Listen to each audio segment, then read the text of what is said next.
Antes de comenzar no olvides suscribirte, darle like y comentar. Puedes seguirme en mis redes sociales para apoyarme y proponerme nuevas historias, enlaces en la descripción. Cazadores de sombras. Los orígenes. Princesa mecánica. De Cassandra Clare. Capítulo 12. Fantasmas en la carretera. Oh, siempre hermosa, siempre amable, dime. ¿Acaso amar demasiado bien es, en el cielo, un crimen? ¿Tener el corazón demasiado tierno, o demasiado firme? ¿Hacer el papel de romano o de amante? ¿No hay en el cielo una restitución brillante para los de magnífico pensamiento o valerosa muerte? Alexander Pope, elegía en memoria de una desafortunada dama. Will estaba en la cima de una suave colina, con las manos en los bolsillos, mirando impaciente el plácido paisaje de Bedfordshire. Había partido de Londres cabalgando a toda la velocidad que Valios y él podían resistir, hacia la carretera del Gran Norte. Salir con el alba tan próxima había representado encontrarse con las calles bastante vacías mientras atravesaba Islington, Holloway y Gate. Había adelantado unos cuantos vendedores ambulantes con sus carros y a un peatón o dos, pero no había habido mucho más que lo retrasara, y como Valios no se cansaba como un caballo corriente, Will pronto había llegado a Barnet y había podido lanzarse al galope por South Mims y London Colney. A Will le encantaba galopar pegado al cuello del caballo, con el viento en el cabello, y los cascos de Valios tragándose el camino. Ya fuera de Londres, sentía tanto un dolor desgarrador como una extraña libertad. Era raro sentir ambas cosas al mismo tiempo, pero no podía evitarlo. Cerca de Colney había estanques, tuvo que detenerse para dar de beber a Valios antes de seguir el viaje. Y en ese momento, a casi 50 kilómetros de Londres, no pudo evitar recordar que ese era, a la inversa, el camino que había recorrido para ir al instituto todos esos años atrás. Había montado uno de los caballos de sus padres parte del camino desde Gales, pero lo había vendido en Staffordshire, cuando se dio cuenta de que no tenía dinero para pagar el peaje de los caminos. Ahora sabía que le habían timado en el precio, también le había costado mucho despedirse de Ernroen, el caballo que había montado durante toda su infancia, y aún le había costado más recorrer a pie la distancia que todavía lo separaba de la capital. Había llegado al instituto con los pies sangrando, y las manos también, por los arañazos de haberse caído en la carretera. En ese momento se miró las manos, con el recuerdo de aquellas otras manos sobreponiéndosele. Manos delgadas de largos dedos, todos los Gerondale las tenían así. James siempre había dicho que era una pena que Will careciera totalmente de talento para la música, porque sus manos estaban hechas para abarcar las teclas del piano. Pensar en su parabatay le producía el mismo efecto que si le clavaran una aguja. Will apartó el recuerdo y volvió con Valios. Se había detenido ahí no solo para dar de beber al animal sino también para que comiera un puñado de avena, buena para la velocidad y la resistencia, y para dejarlo descansar un rato. A menudo había oído hablar del cuerpo de la caballería galopando hasta reventar a sus monturas, pero por muy desesperado que estuviera por encontrar a Tessa, no se imaginaba haciendo algo tan cruel. El tráfico era bastante denso, carros, caballos de tiro con carromatos de destilerías, carretas de leche, incluso algún que otro ómnibus tirado por caballos. La verdad, toda esa gente tenía que ir de aquí para allá un miércoles, atestando los caminos. Al menos no había salteadores, el tren, los caminos de peaje y una policía adecuada habían puesto fin a los asaltos habituales unas décadas antes. Will habría odiado tener que perder el tiempo matando a alguien. Había bordeado Saint Albans, y ni se había molestado en parar a comer en su prisa por llegar a Watling Street, la antigua vía romana que en esos tiempos se dividía en Broxeter. Una rama iba hacia Escocia y la otra atravesaba Inglaterra hasta el puerto de Holyhead, en Gales.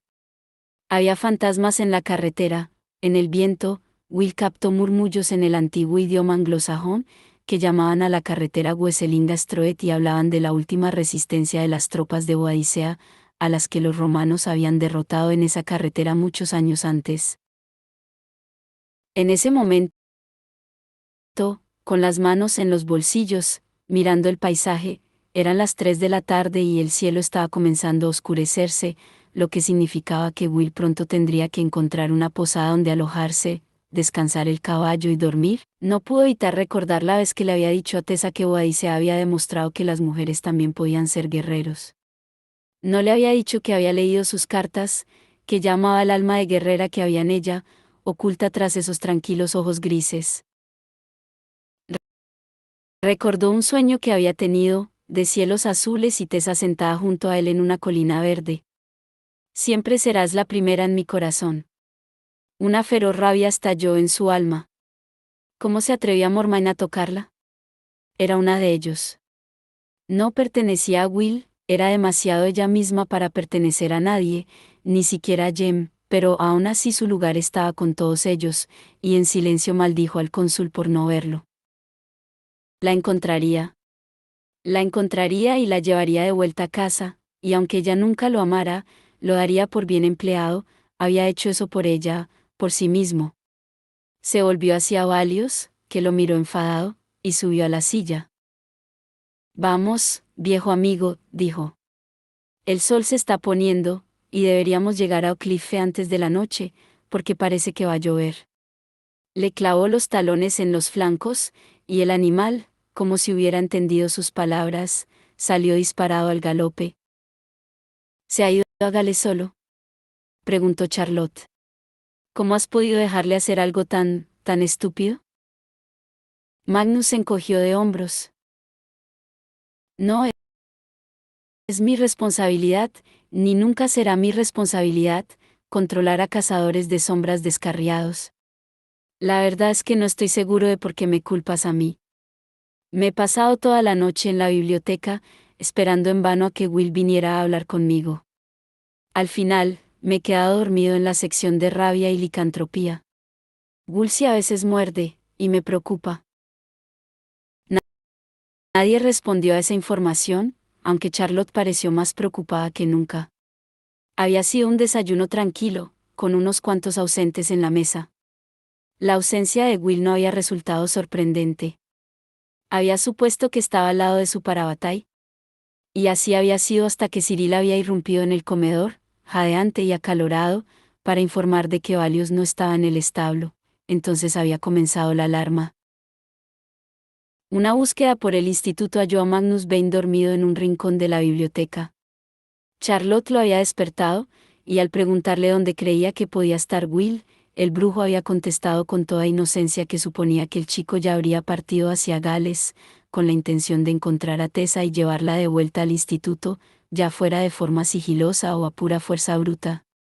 Para su sorpresa, esa información había hecho que a la mujer le entrara el pánico, y había convocado una reunión en la biblioteca, a la que todos los cazadores del instituto, excepto Jem, debían asistir, incluso Gideon, que había llegado cojeando y apoyándose en un bastón. ¿Sabe alguien cuándo se ha marchado Will?, preguntó la directora, que se hallaba a la cabecera de una larga mesa donde los demás estaban sentados. Cecily, con las manos descansando recatadamente en el regazo, de repente mostró un gran interés por el dibujo de la alfombra. Llevas una joya muy bonita, Cecily, comentó Charlotte, mientras miraba con ojos entrecerrados el rubí que colgaba del cuello de la chica. No recuerdo que tuvieras ese collar ayer. La verdad es que recuerdo a Will llevándolo. ¿Cuándo te lo ha dado? Cecily cruzó los brazos sobre el pecho. No diré nada. Las decisiones de Will son suyas, y ya hemos tratado de explicar al cónsul lo que hay que hacer. Como la clave no nos va a ayudar, mi hermano ha decidido intervenir por su cuenta. No sé cómo podíais esperar que fuera de otra forma. No creía que fuera a dejar a Jem, explicó Charlotte, y luego pareció sorprendida de haberlo dicho. Ni siquiera puedo imaginarme cómo se lo diremos. Cuando se despierte. Jem ya lo sabe, comenzó Cecil indignada, pero, para su sorpresa, Gabriel la interrumpió. Claro que lo sabe, afirmó él.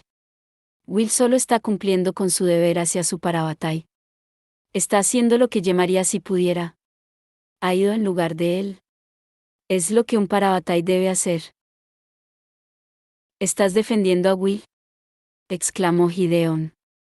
Después de cómo lo has tratado siempre. Después de decir a Jem miles de veces que tenía un gusto terrible por tener ese parabatay. Will puede ser una persona censurable, pero, al menos, no es censurable como cazador de sombras, contestó Gabriel, y luego, al ver la mirada de Cecily, añadió, y quizá tampoco sea una persona censurable. No del todo. Una afirmación muy magnánima, Gideon, dijo Magnus. Soy Gabriel. Magnus hizo un gesto de disculpa con la mano. A mí, todos los Lightwood me parecen iguales. Ejem, interrumpió Gideon, antes de que su hermano pudiera coger algo para tirárselo al brujo. Aparte de las cualidades personales de Will o de la incapacidad de algunos de diferenciar a un Lightwood de otro, la cuestión sigue siendo la misma. Vamos tras él. Si Will hubiera querido ayuda, no se habría ido en mitad de la noche sin decírselo a nadie, indicó Cecily. Sí, repuso Gideon, porque Will es bien conocido por su reflexión mesurada y sus prudentes decisiones. Ha robado el caballo más veloz, indicó Henry. Eso indica de algún modo cierta planificación. No podemos permitir que Will vaya solo a combatir a Mormain. Lo masacrarán, replicó Gideon. Si realmente se marchó en plena noche, aún podríamos alcanzarlo en la carretera. El caballo más rápido, recordó Henry, y Magnus soltó un resoplido. La verdad, no es una muerte inevitable, repuso Gabriel. Podríamos ir tras Will, sin duda, pero la verdad es que una fuerza así, contra el Magister, se notará más que un solo muchacho a caballo. Lo mejor que puede ocurrirle a Will es que pase desapercibido. Después de todo, no cabalga hacia la guerra. Va a salvar a Tessa. El sigilo y el secreto es lo que más cuenta en una misión así. Charlotte dio una palmada en la mesa con tal fuerza que el sonido reverberó por toda la sala. Callaos todos, ordenó, en un tono tan autoritario que hasta Magnus pareció alarmarse. Gabriel, Gideon, ambos tenéis razón. Es mejor para Will que no lee. Sigamos, pero no podemos permitir que perezca uno de los nuestros. También es cierto que el Magister está fuera de nuestro alcance, el Consejo se reunirá para decidir sobre ese asunto. Por ahora, no podemos hacer nada. Por lo tanto, debemos dedicar todas nuestras energías en salvar a Jem. Se está muriendo, pero aún no está muerto. Parte de la fuerza de Will depende de él, y es uno de los nuestros. Por fin nos ha dado permiso para buscar una cura y, por tanto, eso es lo que debemos hacer. Pero, comenzó Gabriel. Silencio, lo acalló Charlotte. Soy la directora del instituto, recuerda quién te salvó de tu padre y muéstrame respeto. Eso es poner a Gideon en su lugar, sin duda, soltó Magnus, satisfecho. La mujer se volvió hacia él con los ojos en llamas. ¿Y tú también, brujo? Will puede haberte llamado aquí, pero permaneces por mi buena voluntad. Según tengo entendido, por lo que me has contado esta mañana, has prometido a Will hacer todo lo posible por encontrar una cura para Jem mientras él no está. Les indicarás a Gabriel y a Cecily donde se halla la tienda en la que procurarse los ingredientes que necesites. Gideon, como estás herido, te quedarás en la biblioteca y buscarás los libros que Magnus necesite. Si precisas ayuda, Sophie o yo te la prestaremos. Henry, quizá Magnus pueda usar tu cripta como laboratorio, a no ser que tengas algún proyecto entre manos que lo impida. Miró a su marido con una ceja alzada. Lo tengo, informó Henry con una ligera vacilación, pero también podría aplicarse para ayudar a Jem, y agradecería la colaboración del señor Vane. A cambio, claro que podrá hacer uso de mis aparatos científicos. Magnus lo miró con curiosidad. ¿En qué está trabajando, exactamente? Bueno, señor Vane, ya sabe que nosotros no hacemos magia, contestó Henry, encantado de que alguien mostrara interés por sus experimentos, pero estoy trabajando en un artefacto que sería un poco como la versión científica de un hechizo de transporte. Abrirá una puerta en cualquier lugar que se desee. ¿Incluso quizá en un almacén lleno de Jinfen en la China? Preguntó el brujo, con los ojos brillantes. Eso parece muy interesante de verdad. No, no lo parece, masculló Gabriel. Charlotte le lanzó una mirada asesina. Ya basta, señor Lightwood. Creo que ya tienes tu misión asignada. Ve y cúmplela. No deseo oír nada más de vosotros hasta que me traigáis un informe de los progresos realizados. Estaré con Jem. Y, acto seguido, salió de la biblioteca. ¡Qué respuesta más satisfactoria! Exclamó la señora Negro. Tessa se la quedó mirando. Estaba agazapada en el rincón del carruaje, tan lejos. ¿Cómo le era posible de la espantosa visión de la criatura que en un tiempo había sido la señora Negro? Había gritado al verla, y aunque se había tapado la boca con la mano rápidamente, había sido demasiado tarde. La señora Negro estaba de lo más complacida con su aterrorizada reacción. «Te cortaron la cabeza», dijo Tessa. «¿Cómo puedes estar viva? ¿Así?» «Magia», contestó ella. «¿Fue tu hermano quien sugirió a Mormain que, en mi forma actual, le podría ser de utilidad? Fue tu hermano el que derramó la sangre que hizo posible continuar mi existencia. Vidas por mi vida». Esbozó una horrible sonrisa, y Tessa pensó en su hermano, muriendo en sus brazos. «No sabes todo lo que he llegado a hacer, Tessie». Tragó bilis. Después de la muerte de su hermano, había tratado de cambiar en él, para descubrir información sobre Mormain que pudiera hallar en sus recuerdos, pero solo había encontrado un gris torbellino de rabia, amargura y ambición, nada sólido. Sintió un renovado odio hacia Mormain, que había descubierto las debilidades de su hermano y las había explotado. El Magister, que retenía el Jinfen de Jem en un intento cruel de que los cazadores de sombras bailaran a su ritmo. Incluso la señora Negro, en cierto modo, era prisionera de sus manipulaciones. «Estás obedeciendo a Mormain porque crees que te dará un cuerpo», expuso Tessa. «No esa cosa que tienes, sino un cuerpo real, humano». «Humano». La señora Negro lanzó una especie de carcajada. «Espero algo mejor que humano. Pero mejor que esto también, algo que me permita estar entre los mundanos sin que se fijen en mí y practicar mi arte de nuevo. En cuanto al Magister, sé que tendrá el poder de hacerlo, gracias a ti. Pronto será omnipotente, y tú le ayudarás a lograrlo. Eres estúpida si confías en que te recompense». La señora Negro removió los labios alegremente. «Oh, lo hará. Lo ha jurado, y yo he hecho todo lo que le he prometido. Y le voy a entregar a su novia perfecta, entrenada por mí. Por Azazel, recuerdo cuando bajaste del barco que te traía de América. Parecías tan simplemente mortal, tan completamente inútil, que casi desesperé de poder entrenarte para que fueras de alguna utilidad. Pero con la suficiente brutalidad todo se puede arreglar. Ahora, le serás muy útil». «No todo lo que es mortal es inútil». Un resoplido burlón. «¿Lo dices por tu asociación con los Nefilim? Llevas demasiado tiempo estando con ellos en vez de con los tuyos». «¿Qué míos? No tengo míos. Yesamin me dijo que mi madre era una cazadora de sombras».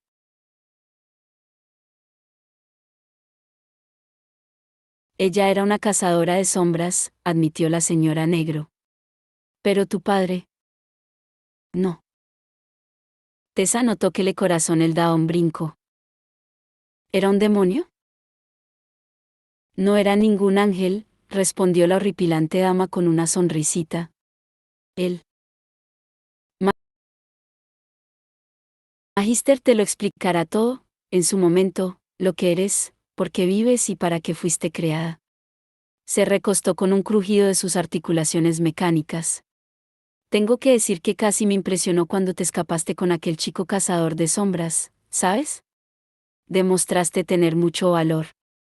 Lo cierto es que ha resultado ser una ventaja para el Magister que hayas pasado tanto tiempo con los Nefilim. Ahora conoces el submundo, y has demostrado ser digna de él. Te has visto obligada a emplear tu don en circunstancias difíciles. Las pruebas que yo habría podido crear para ti no habrían resultado ser un desafío igual y no te habrían dado el mismo grado de conocimientos y confianza. Puedo ver que eres diferente. Serás una buena novia para el Magister. Tessa hizo un ruido de incredulidad. ¿Por qué? Me obliga a casarme. ¿Qué más dará si tengo valor o conocimientos? ¿Qué le puede importar al Magister? Oh, pero vas a ser más que su esposa, señorita Grey. Vas a ser la ruina de los Nefilim. Por eso se te creó. Y cuanto mejor los conozcas, cuanto más los aprecies, más efectiva serás como arma para aniquilarlos. Tessa se sintió como si se hubiera quedado sin aire. No, no me importa lo que haga Mormain. No cooperaré para hacer daño a los cazadores de sombras. Antes moriré o me torturarán. No, no importa lo que tú quieras. Descubrirás que te será imposible ejercer ninguna resistencia a su voluntad que te sirva de algo. Además, no hace falta que hagas nada para destruir a los Nefilim, basta con lo que eres. Y estar casada con Mormain, lo que no requiere ninguna acción por tu parte. Estoy prometida a otra persona, soltó Tessa. James Carstairs. Oh, oh, vaya, exclamó la señora Negro. Me temo que el compromiso con el Magister desbanca al otro. Además, James Carstairs ya estará muerto el martes. Mormain ha comprado todo el Fen de Inglaterra y ha impedido que lleguen nuevos envíos. Quizá deberías haber pensado en esta clase de cosas antes de enamorarte de un adicto. Aunque yo pensaba que sería el de los ojos azules, comentó. Las chicas no suelen enamorarse de quien las rescata. A Tessa todo aquello le parecía irreal. No podía creer que estuviera allí, atrapada en ese carruaje con la señora Negro, y que la bruja pareciera satisfecha discutiendo las tribulaciones románticas de Tessa. Esta se volvió hacia la ventanilla. La luna estaba en lo alto, y la chica podía ver que avanzaban por una estrecha carretera, veía sombras alrededor del carruaje, y abajo, un barranco rocoso caía hacia la oscuridad. Hay muchas formas de ser rescatada. Bueno, repuso la señora Negro, y los dientes le estellaron al sonreír. Puedes estar segura de que esta vez nadie vendrá a rescatarte. Vas a ser la ruina de los Nefilim. Entonces, tendré que rescatarme sola, replicó Tessa. La bruja frunció las cejas, confusa, mientras volvía la cabeza hacia la chica con un leve zumbido y un clic. Pero ésta ya estaba reuniendo toda su energía en las piernas y el cuerpo, del modo que le habían enseñado, de forma que cuando se lanzó hacia la puerta del carruaje, lo hizo con todas sus fuerzas. Oyó que se rompía la cerradura de la puerta, y la señora Negro gritó, un agudo gemido de rabia. Un brazo de metal arañó a Tessa en la espalda y le cogió el cuello del vestido, que se rompió, por lo que pudo escapar. De repente, se encontró cayendo, golpeándose contra las rocas junto a la carretera, cayendo, resbalando y rodando por el barranco rocoso mientras el carruaje seguía avanzando por la carretera y la señora Negro gritaba al cochero que se detuviera. El viento ululó en los oídos de Tessa mientras caía, sacudiendo los brazos como aspas en el espacio vacío que la rodeaba, y perdía cualquier esperanza de que el despeñadero fuera poco profundo o de que pudiera sobrevivir a la caída.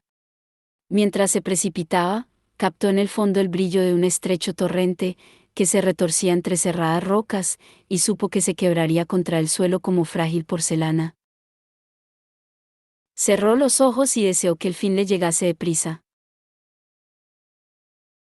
Will se hallaba en la cresta de una alta colina verde y miraba hacia el mar.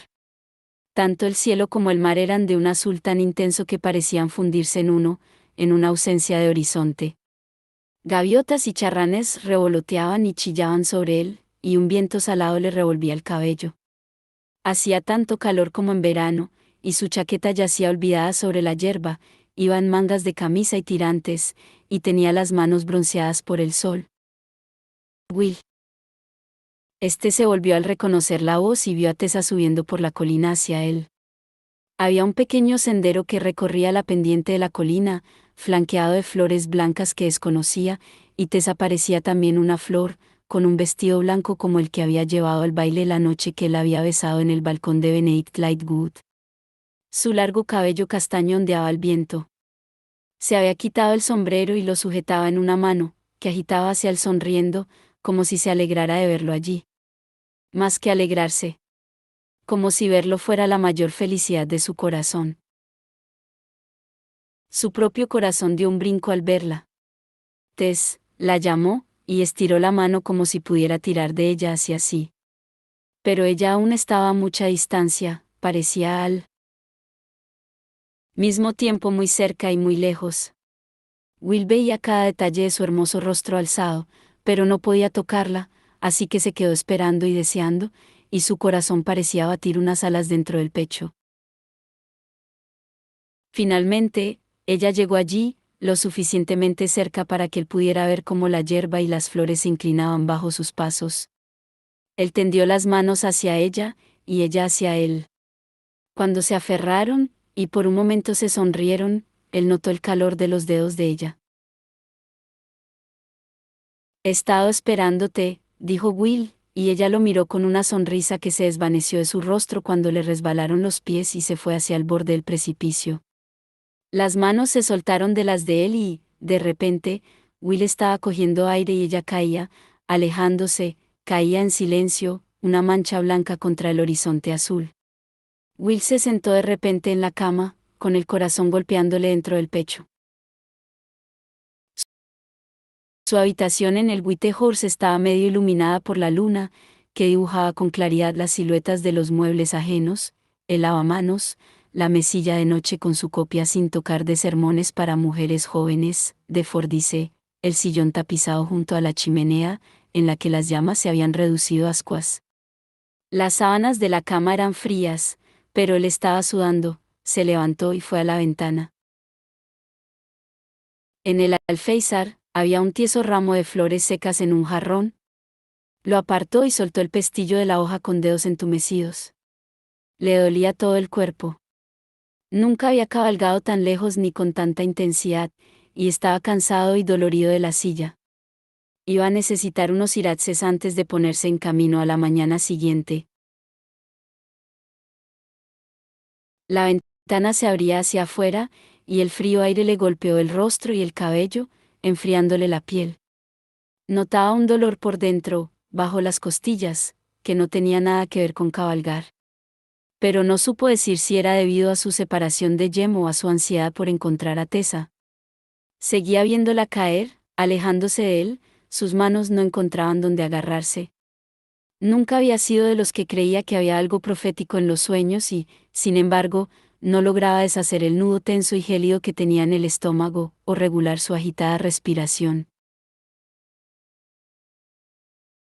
En el oscuro vidrio de la ventana vio el reflejo de su rostro. Rozó el vidrio con los dedos y quedaron marcas en la condensación. Se preguntó qué le diría a Tessa cuando la encontrara, cómo le iba a explicar por qué era él quien había ido a buscarla, y no Jem. Si había piedad en el mundo, quizá al menos pudieran sufrir juntos. Si ella nunca llegaba a creerse realmente que la amaba, si nunca le correspondía en su afecto, al menos, la piedad podría concederles compartir la tristeza. Casi incapaz de soportar la idea de lo mucho que necesitaba la silenciosa fuerza de Tessa, cerró los ojos y apoyó la frente en el frío cristal. Mientras recorrían las intrincadas calles de East End, desde Limehouse Station hasta Hill Street, Gabriel no podía evitar notar la presencia de Cecilia a su lado. Estaban protegidos por un glamour, lo cual resultaba muy útil, porque su aparición en esa zona pobre de Londres sin duda habría despertado muchos comentarios, y quizás se habrían visto obligados a entrar en la tienda de algún intermediario para mirar las mercancías que ofrecía. De todas formas, Cecily sentía una intensa curiosidad, y se detenía a menudo para contemplar escaparates, y no solo de los sombrereros, sino también de tiendas que vendían de todo, desde betún y libros hasta juguetes y soldaditos de plomo. Gabriel tenía que recordarse que la joven era de campo y que, seguramente, nunca había visto un próspero mercado de ciudad, y menos de una como Londres. Deseó poder llevarla a algún lugar adecuado para una dama de su posición, las tiendas de Burlington Arcade o Piccadilly, no esas callejas oscuras y estrechas. No sabía qué esperar de la hermana de Will Gerondale. Que fuera tan desagradable como él. Que no tuviera un parecido tan desconcertante con él y, al mismo tiempo, fuera extraordinariamente bonita. Pocas veces había mirado a Will a la cara sin querer golpearle, pero el rostro de Cecily era infinitamente fascinante. Se encontró deseando escribir poemas sobre cómo sus ojos azules eran como el mar al atardecer y su cabello oscuro como el anochecer, porque atardecer y anochecer rimaban, pero tenía la sensación de que el poema no resultaría muy bueno, y lo cierto era que Tatiana le había hecho perder el gusto por la poesía. Además, había cosas que, de todas formas, no se podían poner en un poema, como la forma en que, cuando cierta chica curvaba la boca de cierta manera, deseabas inclinarte y... Señor Lightwood, Cecily le sacó de sus ensoñaciones hablándole en un tono impaciente que indicaba que no era la primera vez que había tratado de captar la atención de Gabriel. Creo que ya hemos pasado la tienda. Gabriel maldijo por lo bajo y dio la vuelta. Sí que habían pasado el número que Magnus les había dado, desanduvieron un trecho hasta que se encontraron ante un establecimiento oscuro y desagradable con las ventanas enturbiadas. A través del sucio cristal, Gabriel fue capaz de ver estantes en los que reposaban una variedad de objetos peculiares, tarros en los que flotaban serpientes muertas, con los ojos blancos y abiertos, muñecas cuya cabeza había sido cambiada por pequeñas jaulas doradas, y montones de brazaletes hechos de dientes humanos. Oh, vaya, exclamó Cecily. Qué desagradable. No quiere entrar. Gabriel se volvió hacia ella. ¿Podría entrar yo? Y dejarme esperando en la fría acera. Qué poco galante. Claro que no. Cogió el pomo y abrió la puerta, lo que hizo sonar una pequeña campanilla. Después de mí, por favor, señor Lightwood. Gabriel entró tras ella, parpadeando bajo la tenue luz de la tienda. El interior no resultaba más agradable que el exterior. Los vidrios de las ventanas parecían haber sido cubiertos por algún ungüento oscuro que impedía el paso a la mayor parte de la luz del sol. Largas filas de estantes polvorientos llevaban hacia un sombrío mostrador al fondo. Esos mismos estantes eran una masa confusa, campanas de latón con mangos con forma de hueso, gruesas velas cuya cera estaba rellena de insectos y flores, una bonita corona dorada con una forma y un diámetro tan peculiar que nunca podía colocarse sobre una cabeza humana. También había cuchillos, cuencos de cobre y piedras con curiosas manchas marrones. Había pilas de guantes de todos los tamaños, algunos con más de 5 dedos en cada mano.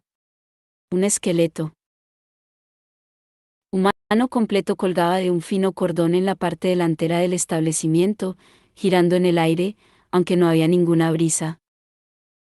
Gabriel miró rápidamente a Cecily para ver si se había acobardado, pero no era así. En todo caso, parecía irritada. Alguien debería quitar el polvo, anunció, y fue hacia el fondo de la tienda, con las pequeñas flores de su sombrero botando. Gabriel meneó la cabeza. La alcanzó justo cuando ella bajaba su enguantada mano sobre la campanilla de latón que había sobre el mostrador y la hacía sonar impacientemente. Hola. Llamó. ¿Hay alguien? Directamente delante de usted, contestó una voz irritada, hacia abajo y hacia la izquierda. Tanto Cecily como Gabriel se inclinaron sobre el mostrador. Justo bajo el borde vieron la coronilla de un hombrecillo. No, no un hombre exactamente, pensó Gabriel mientras el glamour se desvanecía, un sátiro. Llevaba chaleco y pantalones, aunque no camisa, y tenía las pezuñas y los cuernos retorcidos de una cabra. También tenía una barba recortada, una barbilla puntiaguda y los ojos de pupila rectangular de una cabra, medio ocultos tras unos anteojos. Vaya, exclamó Cecily. Usted debe ser el señor Sayobs. Nefilim, observó el dueño de la tienda tristemente. Detesto a los Nefilim. Repuso Cecily. Encantado, estoy segura. Gabriel decidió que era el momento de intervenir. ¿Cómo sabe que somos cazadores de sombras? Soltó. Sayobs alzó las cejas. Sus marcas, señor, se ven claramente en las manos y el cuello, contestó él, como si hablara a un niño, y en cuanto a la chica, es clavada a su hermano. ¿Y cómo conoce usted a mi hermano? Preguntó ella, alzando la voz. Por aquí no vienen muchos de ustedes, contestó Sayobs. Es remarcable cuando pasa. Su hermano Will vino a menudo hace unos 2 meses, haciendo recados para el brujo Magnus Bane. También estuvo en el Crossbones, molestando a la vieja Moll. Will Gerondel es bien conocido en el submundo, aunque no acostumbra a meterse en líos. Esa es una noticia sorprendente, comentó Gabriel. Cecily lo miró mal. Estamos aquí bajo la autoridad de Charlotte Bramwell, anunció ella. Directora del Instituto de Londres. El sátiro agitó una mano. No me importan mucho las jerarquías de los cazadores de sombras, ¿saben? A ninguno de los seres mágicos nos importan. Así que díganme qué quieren, y les haré un precio justo. Gabriel desenrolló el papel que Magnus les había dado. Cuchillos, vinagre, raíz de cabeza de murciélago, belladona, angélica, hoja damiana, escamas de sirena en polvo y 6 clavos del ataúd de una virgen. Bueno, repuso Sayobs. Por aquí no nos suelen pedir mucho esa clase de cosas. Tendré que mirar en la trastienda. Bueno, si no les suelen pedir mucho esa clase de cosas, ¿qué les suelen pedir? Preguntó Gabriel, perdiendo la paciencia. Esto no parece ser una floristería. Señor Lightwood, le riñó Cecily en voz baja, pero no tan baja como para que Sayobs no la oyera, y sus anteojos le botaron sobre la nariz. ¿Señor Lightwood? Inquirió. ¿El hijo de Benedict Lightwood? Gabriel notó que la sangre le calentaba las mejillas. No había hablado con casi nadie sobre su padre desde la muerte de este, y eso aceptando que la cosa que había muerto en el jardín italiano fuera su padre. En un tiempo habían sido él y su familia contra el mundo, los Lightwood por encima de todo, pero en esos momentos había tanta vergüenza en el nombre de Lightwood como antes había habido orgullo, y Gabriel no sabía cómo hablar de eso. Sí, contestó finalmente. Soy el hijo de Benedict Lightwood. Maravilloso. Tengo aquí algunos de los pedidos de su padre. Comenzaba a preguntarme si alguna vez vendría a recogerlos. El sátiro corrió hacia la trastienda, y Gabriel se dedicó a estudiar la pared. Había dibujos de paisajes y mapas, pero al mirar con más cuidado, no eran ni dibujos ni mapas de ningún lugar que conociera. Estaba Idris, claro, con el bosque de Broselín y Alacante sobre su colina, pero otro mapa mostraba continentes que no había visto antes, y era eso el Mar de Plata. ¿Las montañas espinosas? ¿Qué clase de país tenía un cielo lila? Gabriel, dijo Cecilia a su lado, en voz baja. Era la primera vez que usaba su nombre de pila para dirigirse a él, y Gabriel comenzaba a volverse hacia ella cuando Sayobs emergió de la trastienda. En una mano llevaba un paquete atado, que le entregó a Gabriel. Mostraba bastantes bultos, sin duda eran las botellas con los ingredientes de Magnus. En la otra mano, Sayobs sujetaba una pila de papeles, que dejó sobre el mostrador. El pedido de su padre, informó con una mueca. Gabriel miró los papeles y se quedó boquiabierto de horror. ¡Cielos!, exclamó Cecily. Sin duda eso no es posible, ¿no? El sátiro torció el cuello para ver que estaba mirando la joven. Bueno, no con una persona, pero con un demonio Betis y una cabra, sin duda. Se volvió hacia Gabriel. Bien, ¿tiene el dinero para esto o no? Su padre se ha retrasado en los pagos, y no puede comprar a cuenta eternamente. ¿Qué va a hacer, Lightwood? ¿Le ha preguntado alguna vez Charlotte si usted querría ser una cazadora de sombras? Preguntó Gideon. A medio camino de la escalerilla, con un libro en la mano, Sophie se quedó helada. Gideon estaba sentado a una de las largas mesas de la biblioteca, cerca de un ventanal que daba al patio. Había libros y papeles esparcidos ante él, y Sophie y él habían pasado varias horas muy agradables buscando en ellos listas e historias de hechizos, detalles sobre el yin fen y peculiaridades de las hierbas. Aunque la pierna de Gideon sanaba con rapidez, la tenía apoyada sobre dos sillas, y Sophie se había ofrecido alegremente subir y bajar de la escalera para llegar a los libros que estaban más altos.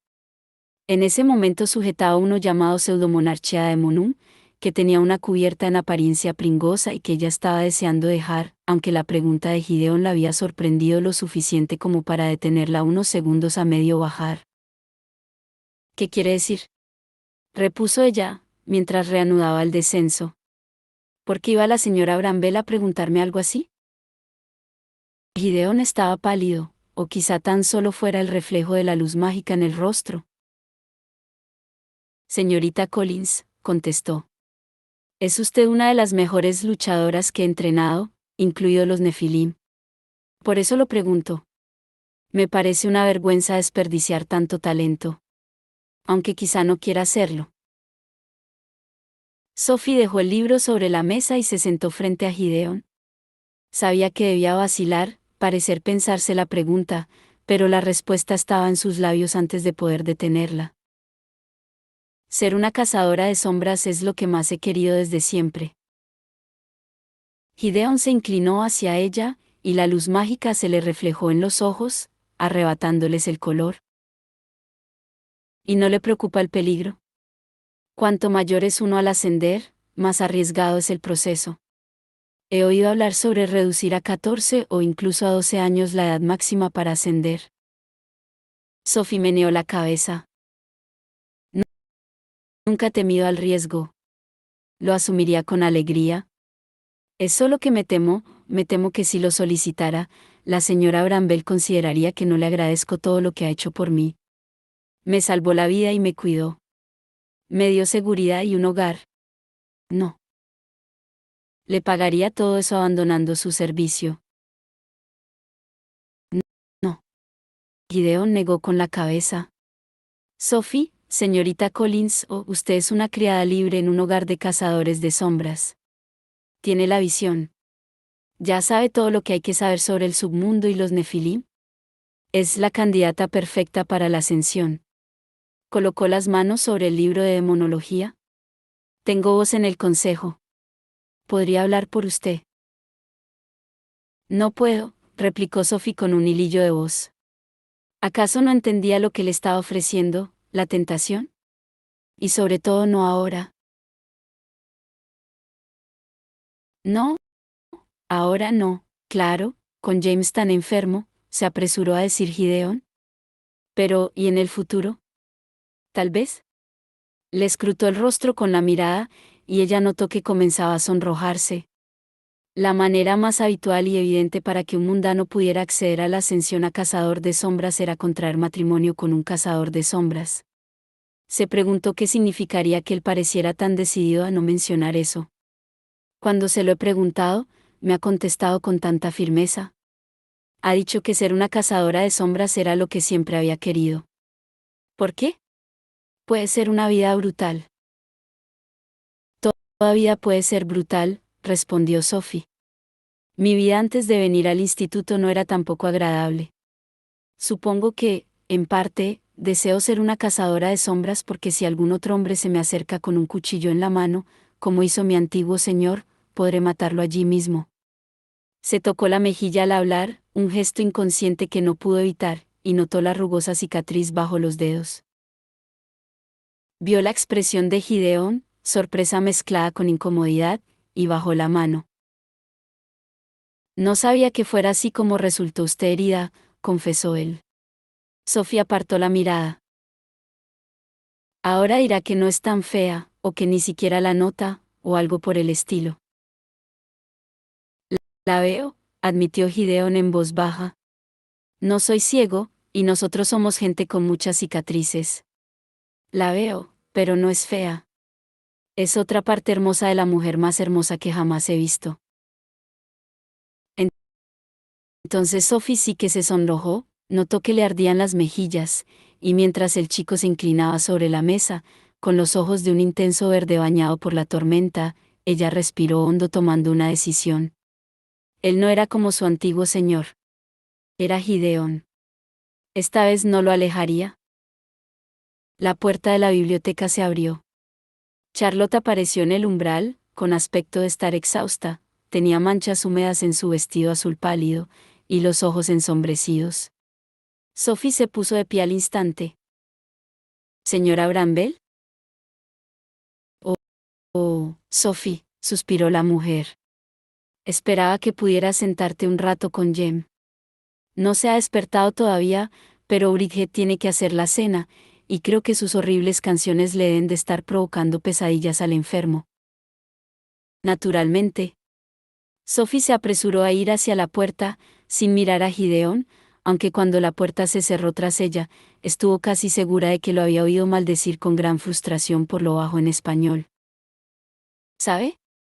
Dijo Cecily, la verdad es que no tenía por qué tirar a ese hombre por la ventana. No era un hombre, repuso Gabriel, mientras miraba ceñudo el montón de objetos que llevaba en los brazos. Había cogido el paquete con los ingredientes de Magnus que Sayos había hecho para ellos, y unos cuantos objetos más, con aspecto de ser útiles, de los estantes. Significativamente, había dejado todos los papeles que su padre había pedido sobre el mostrador, donde los había puesto el sátiro, después Gabriel lo había tirado a través de una de las ventanas de turbios cristales. Le había resultado muy satisfactorio, con añicos por todas partes. La fuerza que había empleado incluso había tirado el esqueleto colgante, que se había desmontado en medio de un estruendo de huesos revueltos. Era un ser fantástico de la corte Unceli. Uno de los malos. ¿Por eso lo ha perseguido por la calle? No, no tenía por qué enseñar imágenes como aquella a una dama, masculló Gabriel, aunque se tenía que reconocer que la dama en cuestión ni había parpadeado, y parecía más molesta con Gabriel por su reacción que impresionada por su caballerosidad.